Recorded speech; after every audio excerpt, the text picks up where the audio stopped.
नमस्कार, मैं हूं आपके साथ गीतिका पंत और आप देख रहे हैं हमारा बेहद खास शो प्रार्थना हो स्वीकार। श्री हरि की उपासना का सर्वोत्तम व्रत है पुत्रदा एकादशी का व्रत। पौष महीने की पुत्रदा एकादशी सामान्य नहीं है। माना जाता है कि इस व्रत से आपको मिल सकता है उत्तम संतान का वरदान और साथ ही निराकरण हो सकते हैं संतान की हर छोटी बड़ी समस्या के समाधान की भी। कहते हैं कि एक ऐसा शुभ दिन है जब कान्हा की कृपा से संतान सुख का वरदान हर साधक को मिल सकता है। तो आइए जानते हैं पुत्रदा एकादशी क्यों मनाई गई है इतनी शुभकारी और क्या है पुत्रदा एकादशी का विधान। माना जाता है कि संतान प्राप्ति की हर बाधा का समाधान है पुत्रदा एकादशी का व्रत। ज्योतिष के जानकार मानते हैं कि पौष मास की पुत्रदा एकादशी पर कुछ महा उपायों से आप अपनी संतान संबंधी हर परेशानी का अंत कर सकते हैं, क्योंकि नारायण की भक्ति में अद्भुत शक्ति है। श्री हरि की उपासना ऐसी है कि इसके प्रताप से समस्त कष्टों से मुक्ति मिल सकती है। इसकी विशेषता यह है, जैसा कि नाम से ही है, कि पुत्रदा अर्थात पुत्र प्राप्त करने के लिए इस एकादशी का व्रत किया जाता है। इसके पीछे एक कथा है कि जब एक बार एक राजा थे सुकेतुमान, उनकी पत्नी थी सैव्या, उन्हें कोई भी संतान नहीं था, यानी निसंतान थे। तो काफ़ी पूजा पाठ इत्यादि किया उन्होंने और उसके बाद वो ऋषियों के पास गए। तो सभी ऋषियों ने विचार करके उनको उस दिन बताया कि आप पौष मास की पुत्रदा एकादशी के दिन जो है भगवान श्री हरि विष्णु का से प्रार्थना करें और उस दिन व्रत करें, उनकी कथा सुने, तो आपको निश्चित ही एक योग्य संतान की प्राप्ति होगी। और जब राजा ने इस पुत्रदा एकादशी का व्रत किया तो उसके पश्चात एक जो है सुयोग्य बालक उनको प्राप्त हुआ। श्री हरि विष्णु को प्रसन्न करने के लिए एकादशी का व्रत सबसे उत्तम माना जाता है। शारीरिक, मानसिक और आर्थिक ये व्रत हर तरह से शुभ और लाभ का कारक है। तो पुत्रदा एकादशी का महत्व क्या है, ये समझिए।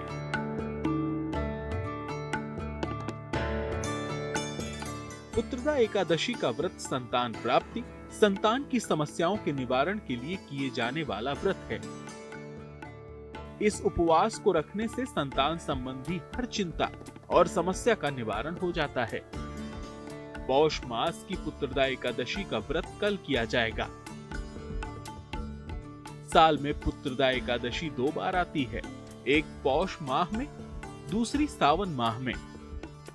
दोनों ही एकादशी पर श्री हरि को प्रसन्न करके उत्तम संतान का वरदान हासिल किया जा सकता है। एकादशी की व्रत की कथा सुननी चाहिए। सत्यनारायण भगवान की कथा भी आप कर सकते हैं और साथ ही साथ जो है आपको निराहार अगर हो सके तो बहुत अच्छा है, और नहीं तो एक टाइम शाम के समय जो है पुनः पूजन इत्यादि करके तब फलाहार करें। अन्यथा दूसरे दिन जो है सुबह द्वादशी के दिन पारण करना चाहिए, ब्राह्मणों को दान करना चाहिए और उसके पश्चात फिर भोजन करना चाहिए।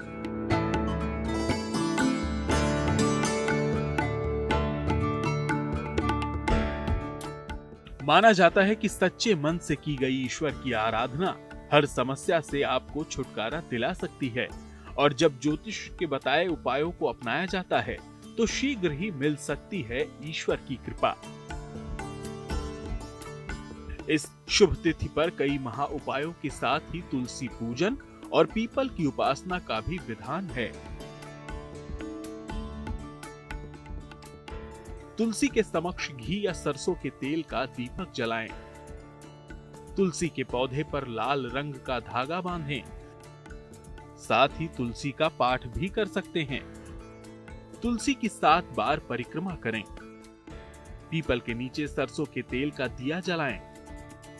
ऐसा करने से पूर्वजों की कृपा बरसती है।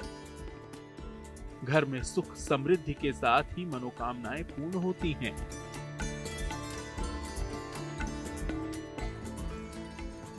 हर एकादशी महत्वपूर्ण है और हर एकादशी की अपनी अलग अलग महिमा है। हिंदू परंपरा में एकादशी को पुण्य कार्य और भक्ति के लिए महत्वपूर्ण माना जाता है। माना जाता है कि व्रतों में सबसे बड़ा व्रत एकादशी का है।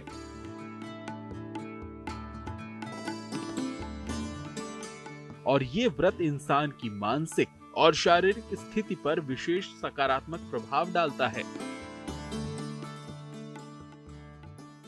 देखिए, व्रत तो हमारे यहाँ अन्य भी बहुत सारे पढ़ते हैं, लेकिन ये पालनकर्ता श्री हरि विष्णु का अति पावन और अति पवित्र दिन है।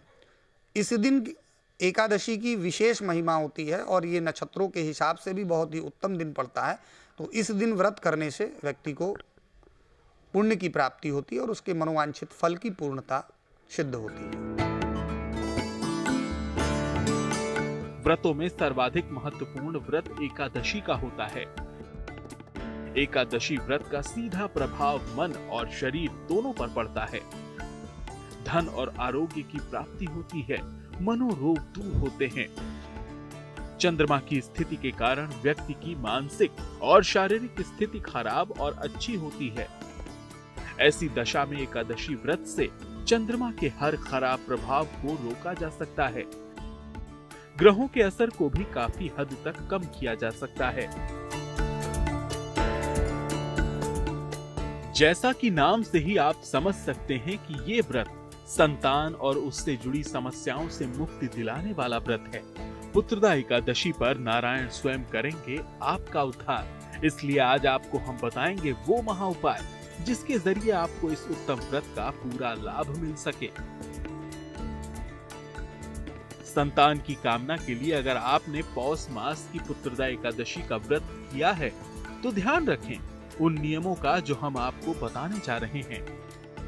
तो आप बने रहिए हमारे साथ। आगे हम आपको बताएंगे पुत्रदा एकादशी के व्रत के खास नियम।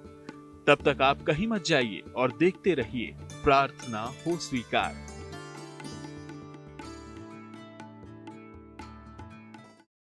पुराणों में पुत्रदा एकादशी का व्रत बहुत महत्वपूर्ण बताया गया है। इस दिन श्री कृष्ण के बाल स्वरूप की उपासना करके संतान प्राप्ति का वरदान मांगा जा सकता है। यानी एकादशी की इस दिव्य तिथि पर श्री कृष्ण की कृपा से संतान से संबंधी हर समस्या का अंत संभव है।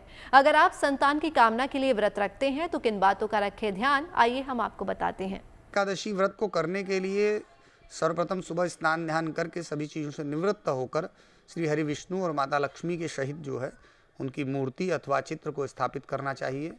और मूर्ति है तो पंचामृत से स्नान कराना चाहिए। शालिग्राम का भी आप प्रयोग कर सकते हैं, उनका पंचामृत से स्नान कराना चाहिए। उनको भोग, नैवेद्य, पुष्प, माला, जो भी यथाशक्ति आपके पास साधन है प्राप्त, उससे उनका षोडशोपचार विधि से जो है पूजन करना चाहिए। दिन भर जो है व्रत रहना चाहिए और साथ ही साथ शाम को फलाहार करना चाहिए। झूठ, कपट इत्यादि इन सब चीज़ों से बचना चाहिए और श्री हरि विष्णु का ओम नमो भगवते वासुदेवाय इस मंत्र का मन में पूरे समय तक जाप करना चाहिए। कान्हा की महिमा ही निराली है। वो साक्षात नारायण के अवतार हैं। इस ब्रह्मांड में श्री कृष्ण ही सत्य का प्रमाण है। इसलिए विपदा या परेशानी कैसी भी हो, भगवान श्री कृष्ण का ध्यान ही हर समस्या का समाधान बन सकता है। संतान का सुख ही ऐसा है जिसकी कामना हर दंपति को होती है। लेकिन कुछ कारणों से कई बार लोग इस सुख से वंचित रह जाते हैं। ऐसे में पुत्रदा एकादशी का व्रत उम्मीद के सूरज के समान है। अगर उत्तम नियम से व्रत करें तो इसके प्रभाव से संतान प्राप्ति की बड़ी से बड़ी मुश्किल भी टल जाती है। तो देखिए पुत्रदा एकादशी के व्रत से जुड़ी जरूरी बातें। पुत्रदा एकादशी पे जो विशेष रूप से अपने यहाँ बताया गया कि इस दिन एक तो देखिए चावल नहीं खाना चाहिए, साथ ही साथ जो अभोज्य पदार्थ जो है उनका सेवन नहीं करना चाहिए, झूठ कपट इत्यादि नहीं बोलना चाहिए और पूरे दिन श्री हरि विष्णु के बीज मंत्र का जाप करना चाहिए और तुलसी की माला श्री हरि विष्णु को अर्पित करनी चाहिए, सुगंधित पुष्प अर्पित करनी चाहिए और रंगोली इत्यादि सजा करके श्री हरि विष्णु का भजन करना चाहिए, कथा का पारण करना चाहिए, ब्राह्मणों को दान दक्षिणा करना चाहिए, गंगा नदी अथवा पवित्र नदी में स्नान करना चाहिए, पूरे दिन निराहार व्रत रहना चाहिए और बंधु बांधवों सहित शाम को भगवान की जो है खूब बढ़िया से श्रृंगार करके उनकी आरती करनी चाहिए। ये व्रत दो प्रकार से रखा जाता है, निर्जल व्रत और फलाहारी या जलीय व्रत। निर्जल व्रत पूर्ण रूप से स्वस्थ व्यक्ति को ही रखना चाहिए। सामान्य लोगों को फलाहारी या जलीय उपवास रखना चाहिए। बेहतर होगा कि केवल जल और फल का ही सेवन किया जाए। संतान संबंधी मनोकामनाओं के लिए एकादशी के दिन भगवान श्री कृष्ण या श्री हरि की उपासना करें। तो आपने संतान प्राप्ति के लिए इस दिव्य व्रत के नियम तो जान लिए, लेकिन संतान की कामना के लिए पुत्रदा एकादशी से जुड़े महा उपाय क्या हैं? गौर से समझिए। पति पत्नी संयुक्त रूप से श्री कृष्ण की उपासना करें। श्री कृष्ण को पीले फल, पीले फूल, तुलसी दल और पंचामृत अर्पित करें। संतान गोपाल मंत्र का जाप करें। मंत्र जाप के बाद पति पत्नी संयुक्त रूप से प्रसाद ग्रहण करें। माना जाता है कि योग योगेश्वर श्री कृष्ण की कृपा अगर आप पर हो जाए तो फिर आपको कुछ भी करने की आवश्यकता नहीं है। आपके सारे कार्य सरलता से माधव की कृपा से संपन्न होने लगते हैं, क्योंकि श्री कृष्ण की कृपा पाने का सबसे दिव्य दिन माना गया है पुत्रदा एकादशी। लेकिन कुछ सावधानियों का ध्यान रखना बेहद जरूरी है। घर में लहसुन, प्याज और तामसिक भोजन बिल्कुल भी ना बनाएं। एकादशी की पूजा पाठ में साफ सुथरे कपड़े का ही प्रयोग करें। परिवार में शांतिपूर्वक माहौल बनाए रखें। ईश्वर में श्रद्धा रखें, सात्विक रहें और झूठ न बोलें। अगर आप या आपके परिवार में कोई भी दंपत्ति संतान से जुड़ी किसी समस्या से जूझ रहा है तो पुत्रदा एकादशी का व्रत आपकी प्रार्थना को अस्वीकार नहीं होने देगा। देवकी नंदन कृष्ण आपकी पुकार जरूर सुनेंगे। तो आप भी कान्हा को प्रसन्न करके मांग लीजिए मनचाही संतान का वरदान। आगे हम आपको संतान गोपाल मंत्र के बारे में बताने वाले हैं। बने रहिए हमारे साथ। तो देखा आपने किस तरह से वासुदेव कृष्ण की कृपा से आपको मनचाही संतान का सुख मिल सकता है, लेकिन इसके लिए आपको करना होगा एक विशेष मंत्र का जाप। तो आइए जान लेते हैं कि कौन से मंत्र के जाप से नंद गोपाल होंगे प्रसन्न। ओम क्लीं देवकी सुत गोविंद वासुदेवाय जगतपते देहि मे तनय कृष्ण त्वाम हम शरणम गता। ओम क्लीं कृष्णाय नमः। तो उत्तम नियम का ध्यान रखते हुए व्रत का पालन करें और इस दिव्य मंत्र का भी जाप कीजिए। अगर मुमकिन हो तो व्रत के अगले दिन किसी ब्राह्मण को भोजन करवाएं। तब और भी फलदायी हो जाएगा पुत्रदा एकादशी का ये व्रत। इस दिन देखिए दान का बहुत बड़ा विशेष महत्व होता है। अपने यहाँ वैसे भी सनातन धर्म में दान की बहुत बड़ी विशेषता बताई गई है। क्योंकि हम सभी सनातन धर्मी प्रकृति पूजक हैं, तो जैसे प्रकृति का नियम है कि जितनी आवश्यकता उतना लेना, उसी प्रकार से हमारे यहाँ ये सनातन धर्म में नियम है कि अपनी आय का 10% जो है वो दान में हमें अर्पित करना चाहिए। और विशेष रूप से अगर एकादशी के दिन व्यक्ति दान करता है, यथाशक्ति उसके पास जो भी हो, कपड़ा है, आभूषण है, गौदान है अथवा अन्नदान है, और इन सब के अलावा यदि न हो सके तो द्रव्य दक्षिणा यानी धन का दान करना चाहिए। दान की महिमा बहुत ही अभूतपूर्व है। श्री हरि विष्णु को जो है नर के रूप में, नारायण के रूप में भी माना जाता है। तो ब्राह्मण को दक्षिणा दान करने से, ब्राह्मण को जो है गौ दान करने से, अन्न दान करने से, फल, घृत, दूध जो भी यथाशक्ति हो दान करने से आपको उसका 1000 गुना ज़्यादा फल प्राप्त होता है। एकादशी के दिन दान करने का विशेष महत्व बताया गया है। मान्यता है कि एकादशी तिथि पर पीले फल, अन्न, धन का दान करने से धन लाभ के योग बनते हैं और जीवन में खुशियों का आगमन होता है। तो संतान संबंधी परेशानियों को दूर करने के लिए, जीवन में खुशियां और आनंद पाने के लिए भगवान श्री कृष्ण की शरण में जाइए।